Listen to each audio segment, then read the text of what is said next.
هو لو واحد عايز يتعلم دينه، يتعلمه منين؟ يعني يروح فين؟ دلوقتي انا ندي مثال عليا، انا دلوقتي راجل معرفش اي حاجة في ديني كويس، عايز بقى ابتدي اتعلم. اروح فين؟ يعني اروح لمين؟ يعني هل مثلا اروح الازهر، اقدم في الازهر وابقى طالب؟ انت لا هتقدم ولا هتنيل، انت ما صدقت اصلا خلصت تعليمك، ولا هتروح ازهر ولا بتاع، انت اصلا قاعد مكسل تروح تسلم على عمك اللي بقاله 6 سنين راجع من السفر ده، وانت لسه ما رحت سلمت عليه. فانت لا هتروح ولا بتاع، انت هتلجأ للنت. صح، هتسأل بقى ايه؟ اسلام ويب وموقع مش عارف ايه، والشيخ جوجل باسناد من شات جي بي تي والحاجات العظمه دي. ما انت هتجيب منين؟ ما هو ما فيش كتب، الكتب حرقوها. صح، عندك كتب في بيتك؟ ما عندكش كتب. صح، ولو نزلت تدور على كتب مش هتلاقي برضه، فانت هتدور على كتب على النت برضه، على الشبكة العنكبوتية. وخلي بالك علشان كتاب صحيح البخاري على النت مش زي الطبعة الأصلية، الكتاب غير اللي موجود على النت. تمام، بس الأخطاء بسيطة، عايزة حد يكون متمكن فعلا عشان يعرف يطلعها. بس في أخطاء، تمام، وأنا ما عنديش حصر ليها، بس في أخطاء على الأقل. في حاجة أنا مالي إيدي منها، بس أنا مش عايز أغير موضوع الفيديو. دلوقتي إحنا عايزين نتعلم ديننا، نروح فين؟ طيب، لو أنا اتنشطت وقلت لا أنا ده ديني ما ينفعش، أنا أروح وهقدم في الأزهر، كويس، وهو الأزهر أحسن مكان ممكن تتعلم فيه دينك في مصر، كويس. طب ما هو الأزهر بيخشوا كل سنة مثلا يعني 1000 طالب، تمام، بس بيطلع منهم واحد بس، الشيخ الشعراوي كل 100 سنة. بيطلع بس واحد بس، الشيخ عمر عبد الكافي كل 50 سنة. بيطلع واحد بس، الشيخ راتب النابلسي كل 50 سنة. ليه؟ ليه ال1000 طالب بيطلع منهم واحد بس هو ده اللي بيسمع وبتبقى الناس كلها عايزة تسمعه وعايزة تستفيد منه؟ اشمعنى؟ طيب خلاص، نروح بقى للشيخ الشعراوي. الشيخ الشعراوي ده في ناس كتير مجمعة على انه هو راجل عارف دينه كويس وهيعلمنا، صح كده؟ هو طبعا مفيش اجماع على حد، بس يعني على الاقل اغلبية الناس بتقول ان الراجل ده تمام. طيب، شغل الشيخ الشعراوي وعملنا كوباية شاي، تمام، وقعد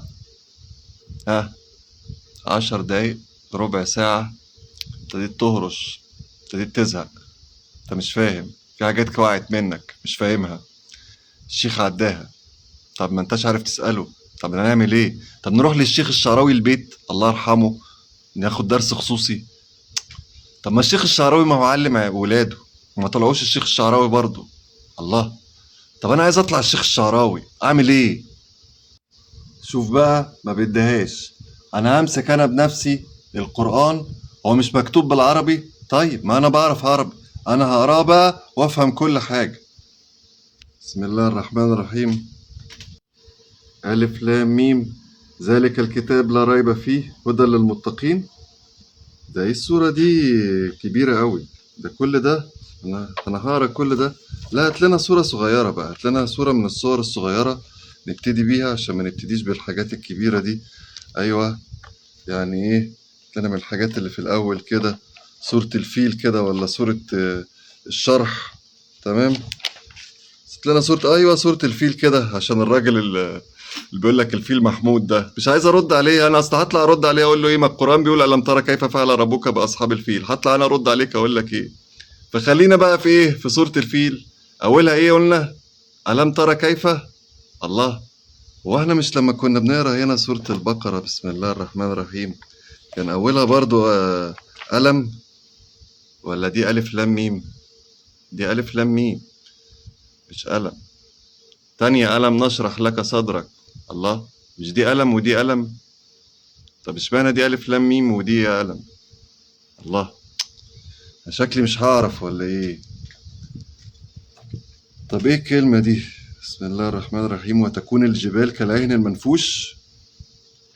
ايه العهن المنفوش ده؟ مش هينفع، شكلها كده مش هينفع.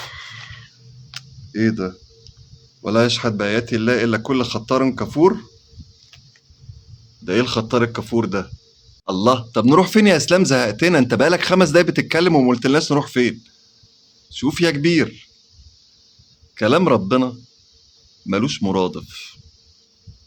كلام الله عز وجل الكلمة اللي بيقولها ملهاش مرادف. ما ينفعش تشيل كلمة، ما ينفعش تشيل حرف جر وتحط حرف جر بداله، ما ينفعش تشيل تشكيل وتحط تشكيل بداله، المعنى هيختلف. تمام؟ ركز معايا عشان هيطلع لنا واحد مسيحي دلوقتي ربنا يهديه يقول لنا انتوا بتعبدوا 2. مفيش مرادف. ايه الفرق ما بين لما بتقول يا الله وما بين لما بتقول يا رب؟ دول مش 2. زي ما ابوك كده مثلا يعني خلفك وبيصرف عليك وهو اللي رباك، دول 3 ولا ده ابوك؟ ده ابوك، مش 3 جم عملوا كده، صح؟ ايه الفرق ما بين لما تقول يا الله ويا رب؟ الرب هو المربي، ده ركن العادات. الله هو الإله، ده ركن العبادات. ركز معايا. ايه الفرق ما بين لما تقول رب ارزقني، رب اعطيني، رب اشفيني، وبين لما تقول رب هبني من لدنك؟ ايه الفرق؟ الفرق ان الاولانية اللهم ارزقني ده دعاء بعمل، يعني انت بتجتهد وبتسعى وعايز مقابل. انما اللهم هبني من لدنك يعني ده دعاء بدون عمل. انت طرقت كل الاسباب خلاص، ما عندكش حل، فبتبتدي تلجأ الى الله فتقول له اللهم هبني لان انا دقيت كل الابواب خلاص. علشان تعرف اصلا انت تتكلم مع ربنا وتدعوه لازم تعرف اصلا انت بتقول ايه.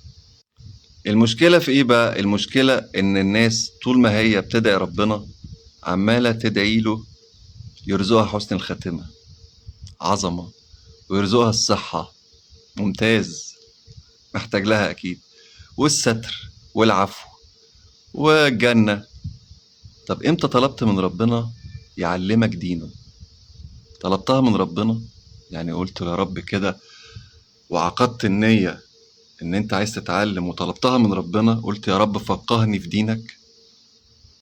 عارف زمان لما كنت تبقى عايز تطلع رحلة مع المدرسة بس مش عارف أبوك هيوافق ولا لأ، فعايز تجيبها له بالطريقة يعني، فاهم؟ تختار بقى وقت مناسب وبتاع وتتدحلب له علشان إيه يوافق.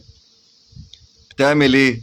بتستنى لما يرجع من الشغل، فاهم أنت، ويتغدى ويريح الساعة بتاعت بعد الأكل دي ويقوم يعمل كوباية الشاي، وأول لما الحاجة تبتدي تخش عليه بالبرتقانة تقشرها له تيجي داخل أنت إيه مفتحه في الموضوع، صح كده؟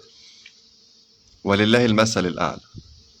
فتختار وقت مناسب اللي هو إمتى؟ الثلث الأخير من الليل، ركعتان في جوف الليل خير من الدنيا وما عليها. توضى، تحسن الوضوء، تفرش المصلية، تتوجه بقلبك إلى الله، مش بكلامك ولا بوشك ولا بإيديك، بقلبك إلى الله، وتسجد تطلبها من الله، يا رب علمني دينك. صلاة قيام الليل دي صلاة لا يصليها منافق. المنافق هتلاقيه يصلي الظهر العصر في وسط الناس كده عشان ايه؟ يشوفوا ان هو بيصلي. انما صلاة قيام الليل كان الصحابي يخادع زوجته في الفراش، يتسلل من فراشه علشان ما تحسش بيه ويقوم يقيم الليل خالصة لوجه الله، ما حدش يحس بيه نهائي. والصحابية كانت تروح لجوزها تسأله ألك حاجة؟ ائذن لي أن أقوم الليلة لرب العالمين. اتفضلي.